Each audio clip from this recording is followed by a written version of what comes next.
Tantor Audio, a division of Recorded Books, presents Blood and Rust by Cat Porter. Narrated by Aiden Snow and Lidia Dornet. Prologue. Romeo had snapped. Not Body's death, but Body's banishment was the prince's decree for the kid's crime. And Romeo freaked. Exile. Abolishment, banishment. Much more than death, Romeo thought. Banishment was purgatory, torture, doom, hell itself. Yeah, that is what it's like, Romeo. You sure didn't live it as long as I did. Then again, you got yourself killed. I'd first noticed the word banishment when we read Romeo and Juliet in high school. Romeo had been banished from Verona as punishment for killing the man who'd killed his best friend. He kept repeating the word, banishment, torturing himself with it, crying over his fate that was worse than any death he could imagine. He would have to leave his hometown and could never be with Juliet again.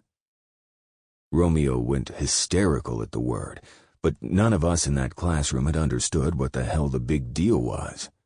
Instead of having to eat the death penalty, he was getting a pardon. We'd all shrugged because, hell, we all wanted out of our seedy little has-been town in northern Cali.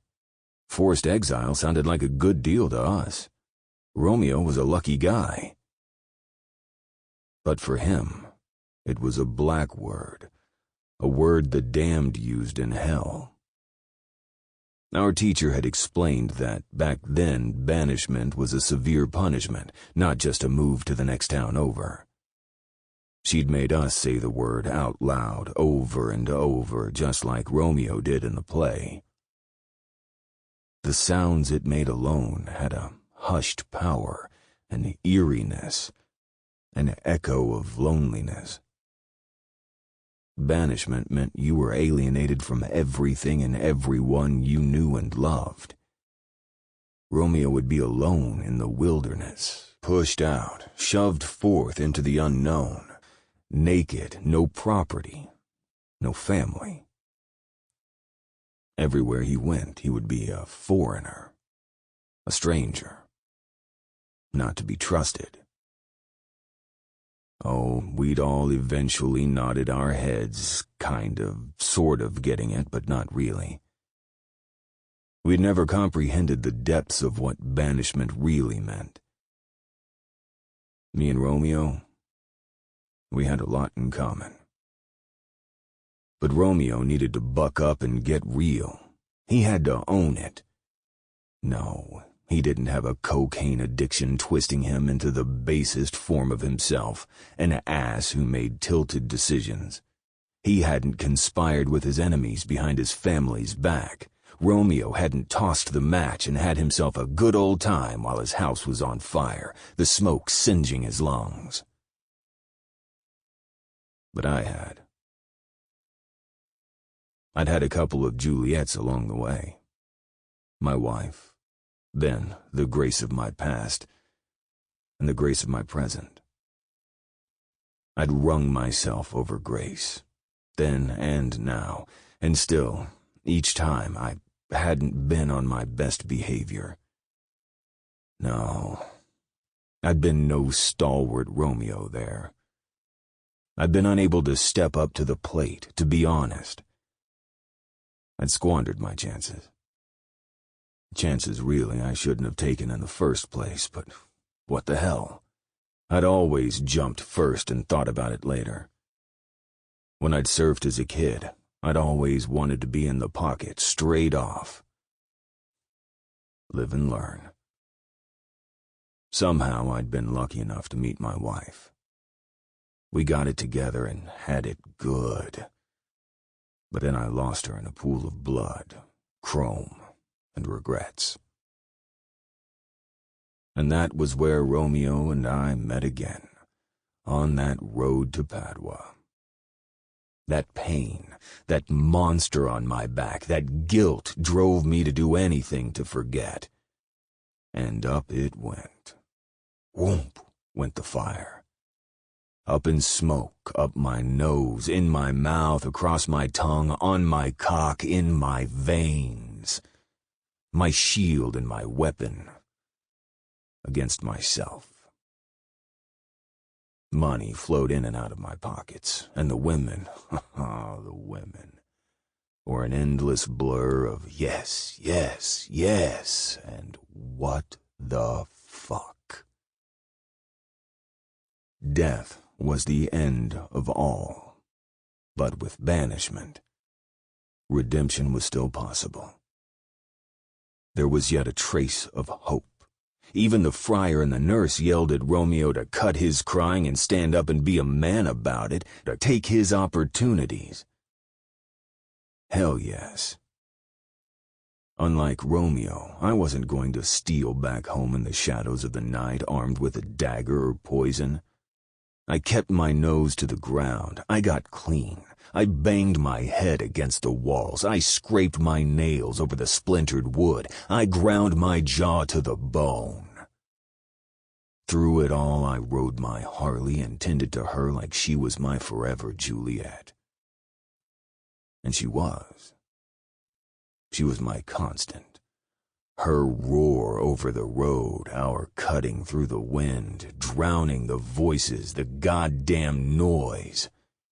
That is my greatest satisfaction, my supreme indulgence now. No more banishment. I listened to my rough heartbeat through the black of the night. I worked hard, thought ahead. I was patient. I would end this exile. And now I had caught the prize, the token of war, and would deliver him to my club and lay him at my president's feet. Creeper. Former brother, cohort, traitor had been off the grid since things had exploded between the Jacks and a rival club, the Demon Seeds. I'd found him, and now he was my prisoner until the time was right. My carrot, my guarantee. Jump would need convincing that it was worth letting me back in, that I was worthy. Our national president had approved, but Jump was another story. Finding Creeper was a deed I had vowed I'd carry out from the moment he'd shot me and taken off last year. Catching Creeper was a pledge. Killing Creeper meant the end. Rather, the beginning of the end. Killing him would be a new beginning, for all of us. I used to wish I could go back in time, before I'd overstepped boundaries I never should have dared cross, before I'd destroyed my brother, killed my wife, before I'd held her as she bled out in my arms, before I had drunk myself to sleep every night, the sound of her laughter a sting lingering in my ear. Before I'd allowed my responsibilities to rust, alliances to splinter, friendships to crack. To a time when the whiskey still burned down my throat, and I was still surprised by both good and evil. But that was a long time ago. All through my battle with my addictions, reliving the specters of my foul weakness, pathetic failures, and hollow ambitions, I had focused on one thing only. Redemption? Maybe. Salvation? Not really. Revenge? Useless. I'd wanted to rectify. Put it all to rights, repair the damage, rebuild, scrape off the rust, fortify the bones. That was what I'd wanted from the beginning, and I had vowed to myself I would make that happen. That was why I'd been working so hard for over a year now, taking risks other nomads wouldn't. And now, the final cycle had begun. There comes a time in every man's life when he must pay. Pay for the wrongs he's done, the sins he's committed, the lies he's told, the misery he's wrought. This was Creeper's time. This was mine. A new time. 1. Butler. I needed my bike. I'd gotten used to getting on my hog and letting it lead me, leaving the question marks and shadows behind. Without the drugs or the booze to pull me up and do the tap dancing for me, my bike was my lifeline. Like going running every morning, if I didn't get a long ride in on my own, I would feel out of sync with myself, off my full capabilities, clarity diminished, all systems down. I couldn't fill that hole any other way. Well, of course I could, but I didn't want to think about that now. That was what had gotten me into this mess to begin with, for fuck's sake. I left Ohio behind and opened the throttle. My bike surged underneath me, and a rush of sex and potency took over my body from the base of my skull down my spine to right between my legs. I was going to stretch out the 12-hour ride to Meager. I was excited to get home, but I wanted to savor these moments of freedom now that all my deals had been made and were ready to be put in play. My national president had told me I could go home. I'd earned it. The rush of adrenaline in my veins as I sped over the empty freeway made my lips curl. The country here was bland to me, and I ignored it. Instead, I thought of home, what I truly considered my home. Meager, South Dakota. I couldn't wait to see it again, to breathe it in again. So many other brothers whom I'd hung with this past year had shaken their heads at me, knowing I came from the Dakotas. To them, it was only a wilderness where riding your bike was limited for a good chunk of the year. But I loved that hard, sometimes brutal country. Unforgiving, perhaps. But that land had taught me much and made me the man I was today. I rode on. Ohio, Indiana, Illinois, Iowa. I finally spotted the huge sign up ahead. South Dakota. Great faces, great places, along with a sketch of the presidents on Mount Rushmore. The sign flashed by me, and a grin split my face. I'd really been looking forward to this part of my trip. This was like fucking vitamins flooding my bloodstream. The Badlands were up ahead, the grasslands, and then finally rising above Meager was the glory that was the Black Hills. The rolling hills of granite and spruce, weathered, ancient earth and stone and towering evergreens, the lakes and the reservoirs. That beautiful, horrible stretch of road where I haven't been since Caitlin died. I adjusted myself in my saddle as I tore over the smooth asphalt, the wind whipping over me. Like today, it had been a gorgeous day then. Just the two of us, swimming, being lazy, picnicking. We'd made the time for a whole day together. It had been a long while since we'd done it. And on the way home, a car had bumped into us, and the driver, spooked by my rage, had taken off, leaving us alone. Stranded. We'd only been bumped into, a jarring nudge, really. Yet that was all it had taken.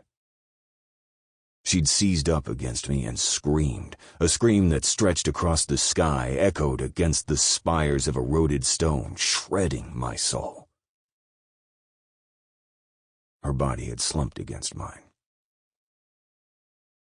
I'd stopped the bike, cursing a blue streak, and almost lost my guts right there at the sight of her mangled leg.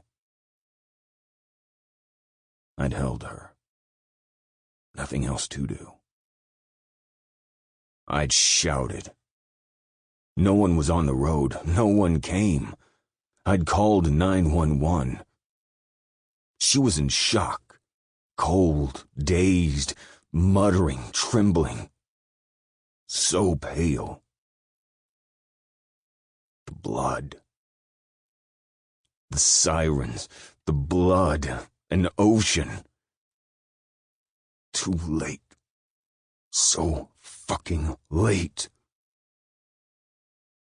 I'd shaken her, calling her name, but she'd slipped away from me, her head knocking back over my straining arm. I tensed at the memory, hitting the throttle and bracing as the bike flew harder over the highway. Road, road, road. She'd been laughing 1 minute. Her body pressed up against me as we flew down that road. My old lady had been holding me tight for dear life. My ma used to say that about the first time she'd ridden with my dad on his bike. I held on for dear life. Made no difference. Caitlin holding on to me. My sore heart thudded dully in my chest. My gloved hands flexed around my handlebars. Kate. There was no ghost to speak to me or touch right through me and make me shiver, no graze of warmth over my thin soul. I was okay, though. I expected none.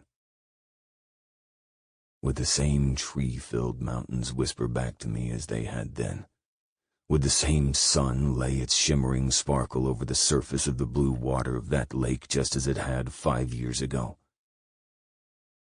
I was on a different bike now. I had destroyed that one, ripped it apart, scrapped it to bits, stomped on it, mangled it, hammered it. I'd removed most of my piercings after I'd quit using. Piercings I'd gotten for her. I wasn't high or drunk now, and my heart beat differently. Death was in my sightline, wasn't it? I'd finally admitted my vulnerability to mortality, my humility in its sneering face. That was finally real. I hadn't felt it then, and certainly not all the years since. Then, all I'd felt was screaming shock, raw anger, pissing rage, a mad thirst. And I'd let that darkness suck me into its black pit of nothing, an aching cesspool of nothing. There were no more illusions, no more grand gestures to make. I was going back to Meager to start a new life. To show them that I could be an important part of the Brotherhood once again. To prove to my brothers that they could trust me, that I was worthy of that sacred trust. To bring something of worth to our table. Jump, my president, would know, they would all know, that I was serious. That I wasn't a has-been fuck-up. I had one shot at this, and nothing and no one would stand in my way. Not painful memories, not smoldering guilt. I took in a deep breath at the road sign for Sioux Falls. Yes, the air was sweeter, crisper here in South Dakota. 2. Tanya. I couldn't ignore it any longer. I took out the thin gray envelope with the embossed return address for the Alden Merrick Art Gallery in Chicago from my messenger bag. Carefully, quietly. I didn't want him to hear. The letter had arrived yesterday, but I'd shoved it in my bag and let it simmer there. If I got this job, it would be a game changer. My husband, Kyle, had just heard that he'd gotten his dream job in Chicago, and last night we'd gone out to dinner with his friends to celebrate. He was thrilled, but I wasn't. I didn't want to move to Chicago. I wasn't so sure I wanted this fresh start. A fresh start with him. Last night, as usual, I'd learned new things about Kyle by listening to him talk to his friends, telling them all about his series of interviews for this new company. Once again, he hadn't shared details with me. Once again, I'd learned new information about him through hearing him enthusiastically tell other people. And there, at the table, with a full glass of Argentinian Cabernet in my hand, an eggplant rollatini on my fork, it had struck me. No, not like a bolt of lightning, more like a shallow flood of dirty cold water from old pipes bursting suddenly in your house.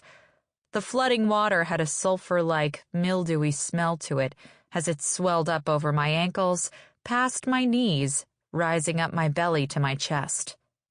He keeps things from me. Not lies or secrets per se, but he simply didn't share with me, didn't feel the need to do so.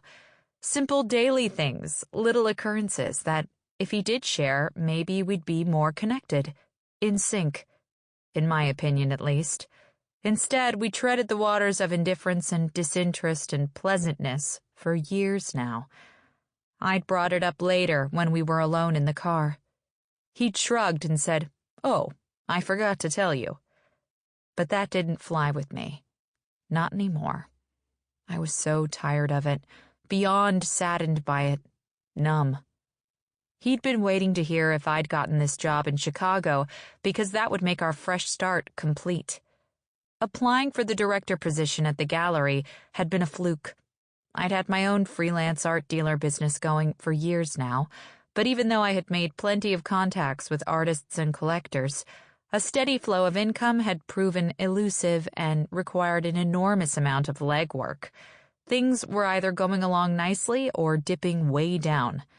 My specialty ranged from contemporary young artists to almost any kind of collectible, from antique American pottery to vintage furniture and thingamabobs. I wasn't choosy. Good finds were good finds to me, and I was constantly learning. I loved that. My insides buzzed the same, be it over a rusty gas station sign from the 50s, or a Mapplethorpe photograph of Patti Smith, or a Gustav Klimt painting. The Alden Merrick Gallery was breaking into the contemporary art business. My good friend Neil had set up the interview.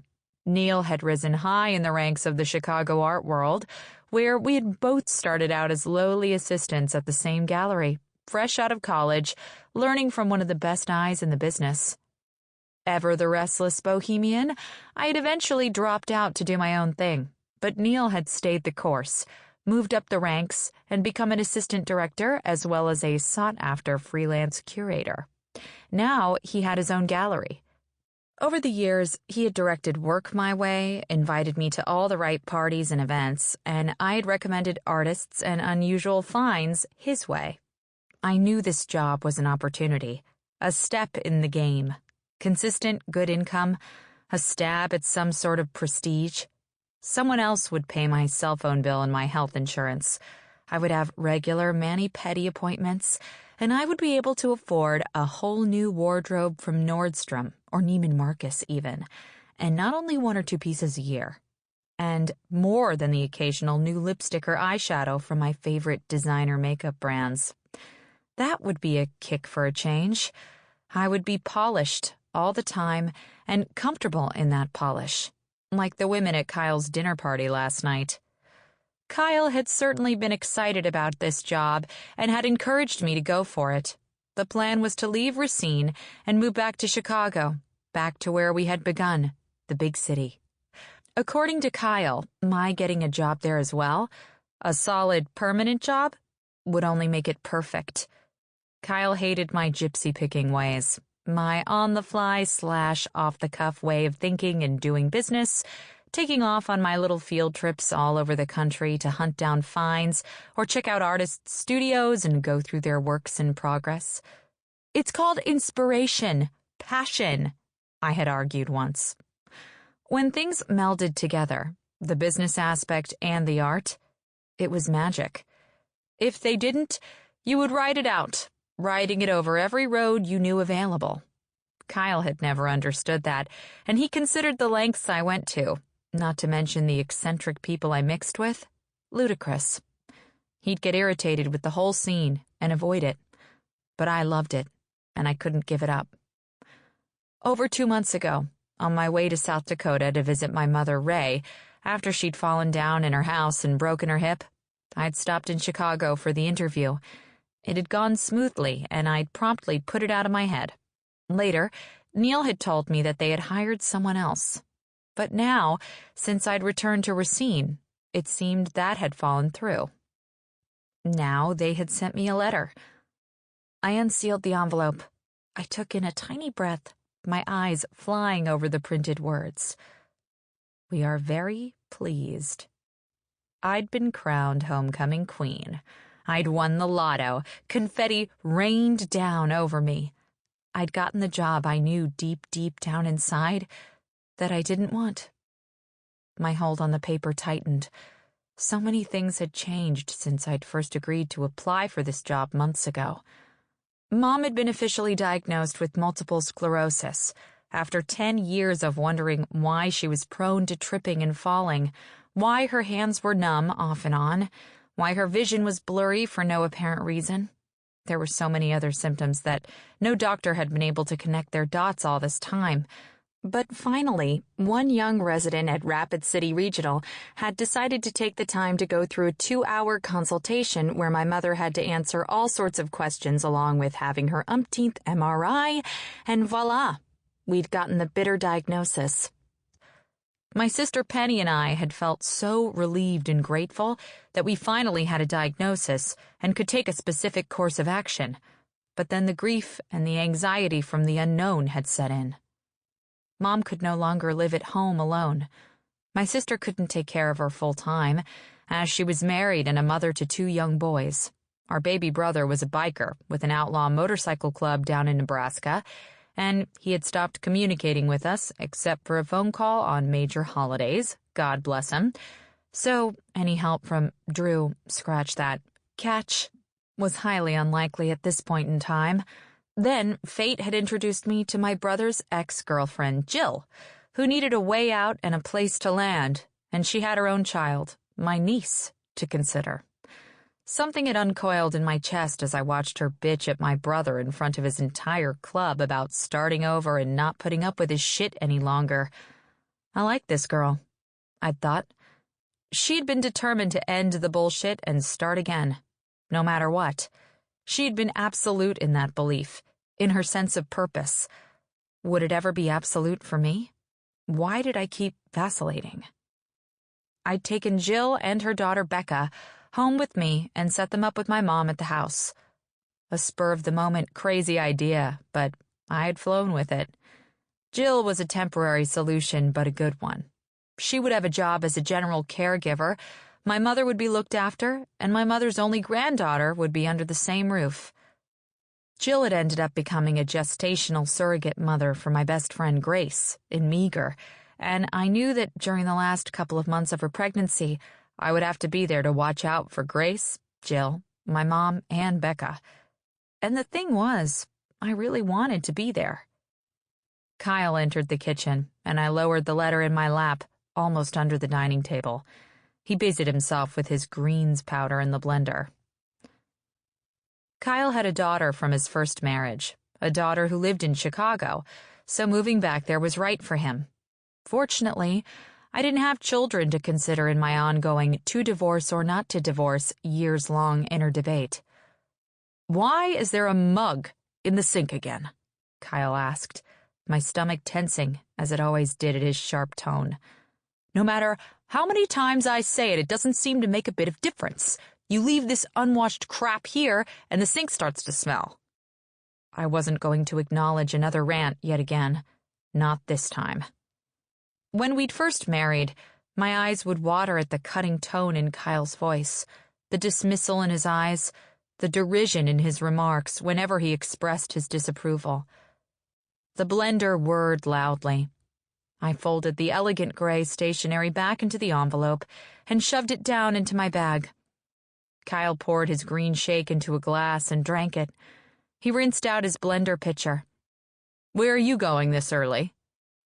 I knew where. I just had to stand up and finally do it. No going back. If I didn't do this now, I would regret it for the rest of my life.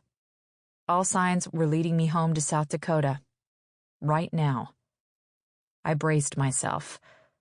"I'm going to Meager." Kyle stilled, water sloshing out of the pitcher in his grip from his sudden movement. "What?" I met his bitter gaze. I'm taking the last of my things from the storage unit and I'm going back to South Dakota. Today. He slammed the blender pitcher in the sink. You're leaving? Sample complete. Ready to continue?